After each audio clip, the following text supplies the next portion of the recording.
नमस्कार दोस्तों, आइए सुनते हैं अश्विन मास शुक्ल पक्ष की पापा अंकुशा एकादशी की व्रत कथा विधि और महात्म्य। इस पापनाशक एकादशी की कथा सुनने मात्र से वाजपेयी यज्ञ का फल प्राप्त होता है। श्री विष्णु भगवान की जय।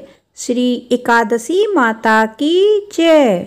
पापा अंकुशा एकादशी अश्विन मास के शुक्ल पक्ष की एकादशी को कहते हैं। इस एकादशी का महत्व स्वयं भगवान श्री कृष्ण ने धर्मराज युधिष्ठिर को बताया था। इस एकादशी पर भगवान पद्म नाम की पूजा की जाती है। पाप रूपी हाथी को इस व्रत के पूर्ण रूपी अंकुश से वेदने के कारण ही इसका नाम पापा अंकुशा एकादशी हुआ है।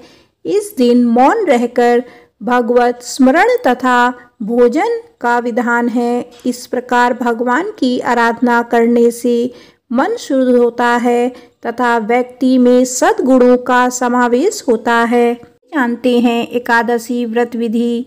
इस एकादशी व्रत का नियम पालन दशमी तिथि की रात्रि से ही शुरू करना चाहिए तथा ब्रह्मचर्य का पालन करें। एकादशी के दिन सुबह नित्य कर्मों से निवृत्त होकर साफ वस्त्र पहनकर भगवान विष्णु की शेष शैया पर विराजित प्रतिमा के सामने बैठकर व्रत का संकल्प लें। इस दिन यथासंभव उपवास करें। उपवास में अन्न ग्रहण नहीं करना चाहिए। संभव ना हो तो व्रती एक समय फलाहार कर सकता है। इसके बाद भगवान पद्मनाभ की पूजा विधि विधान से करनी चाहिए। यदि व्रत करने वाला पूजन करने में असमर्थ हो तो पूजन किसी योग्य ब्राह्मण से भी करवाया जा सकता है। भगवान विष्णु को चरणामृत से स्नान कराना चाहिए। स्नान के बाद उनके चरणामृत को व्रती अपने और परिवार के सभी सदस्यों के अंगों पर छिड़के और उस चरणामृत का पान करें। इसके बाद भगवान को गंध पुष्प दीप धूप नैवेद्य आदि पूजन सामग्री अर्पित करें। विष्णु सहस्त्र नाम का जप एवं उसकी कथा सुने। रात्रि को भगवान विष्णु की मूर्ति के समीप हो शयन करना चाहिए और दूसरे दिन यानी द्वादशी के दिन वेद पाठी ब्राह्मणों को भोजन कराकर दान देकर आशीर्वाद प्राप्त करना चाहिए। इस प्रकार पापा अंकुशा एकादशी का व्रत करने से दिव्य फलों की प्राप्ति होती है। आइए सुनते हैं एकादशी व्रत की कथा। प्राचीन काल में विंध्य पर्वत पर कोधन नामक एक महाक्रूर बहेलिया रहता था। उसने अपनी सारी जिंदगी हिंसा लूटपाट मद्यपान तथा मिथ्या भाषण आदि में व्यतीत कर दी। जब जीवन का अंतिम समय आया तब यमराज ने अपने दूतों से कहा कि वे कोधन को ले जाएं। यमदूतों ने कोधन को बता दिया कि कल तेरा अंतिम दिन है।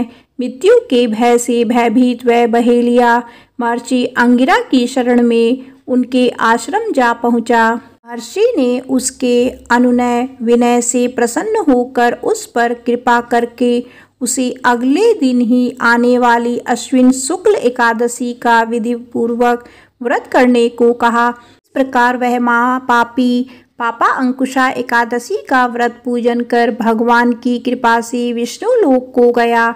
उधर यमदूत इस चमत्कार को देख हाथ मलते रह गए और बिना क्रोधन के यमलोक वापस लौट गए। आइए सुनते हैं एकादशी व्रत की एक और कथा। एक बार युधिष्ठिर ने श्री कृष्ण से पूछा कि अश्विन शुक्ल पक्ष की एकादशी का क्या महत्व है और इस अवसर पर किसकी पूजा होती है एवं इस व्रत का क्या लाभ है। युधिष्ठिर की मधुर वाणी को सुनकर गुणातीत श्री कृष्ण भगवान बोले। भगवान श्री कृष्ण ने कहा, कुंती नंदन, अश्विन माह के शुक्ल पक्ष की एकादशी का नाम पापा अंकुशा एकादशी है। इसका व्रत करने से सभी पाप नष्ट हो जाते हैं तथा व्रत करने वाला अक्षय पुण्य का भागी होता है। इस एकादशी के दिन इच्छित फल की प्राप्ति के लिए भगवान विष्णु का पूजन करना चाहिए।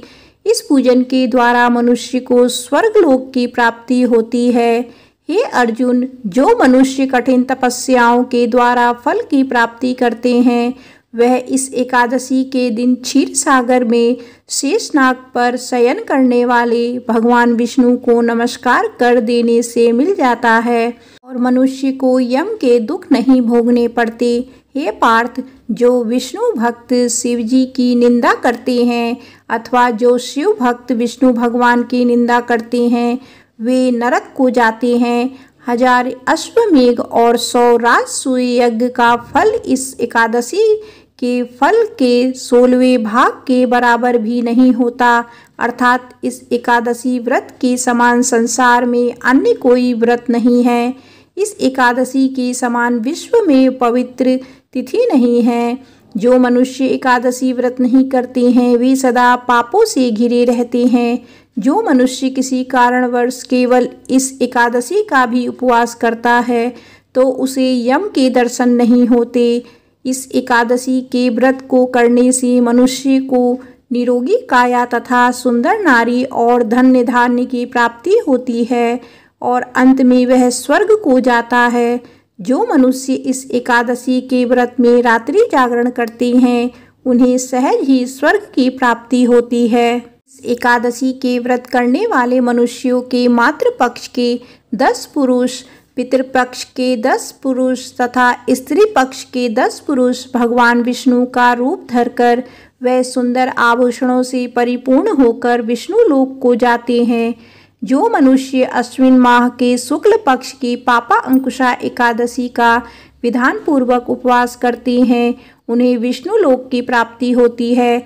जो मनुष्य एकादशी के दिन भूमि, गौ, अन्न, जल, खड़ाऊ, वस्त्र, छत्र आदि का दान करते हैं, उन्हें यम के दर्शन नहीं होते। दरिद्र मनुष्य को भी यथाशक्ति कुछ दान देकर कुछ पुण्य अवश्य ही अर्जित करना चाहिए। जो मनुष्य तालाब, बगीचा, धर्मशाला, प्याऊ आदि बनवाते हैं, उन्हें नरक के कष्ट नहीं भोगने पड़ते। वह मनुष्य इस लोक में निरोगी, दीर्घायु वाले पुत्र तथा धन धान्य से परिपूर्ण होकर सुख भोगते हैं तथा अंत में स्वर्ग लोक को जाते हैं। भगवान श्री हरि की कृपा से उनकी दुर्गति नहीं होती है।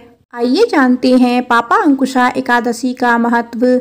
पापा अंकुशा एकादशी के दिन भगवान विष्णु की श्रद्धा और भक्ति भाव से पूजा तथा ब्राह्मणों को उत्तम दान व दक्षिणा देनी चाहिए। इस दिन केवल फलाहार ही लिया जाता है, इससे शरीर स्वस्थ व हल्का रहता है।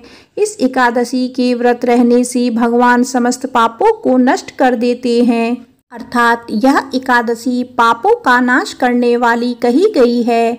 जनहितकारी निर्माण कार्य प्रारंभ करने के लिए यह एक उत्तम मुहूर्त है। इस दिन व्रत करने वाले को भूमि, गौ, जल, अन्न, छत्र, उपानह आदि का दान करना चाहिए। पापा अंकुशा एकादशी व्रत की कथा समाप्त होती है। आप सभी बोलिए श्री विष्णु भगवान की जय, श्री एकादशी माता की जय।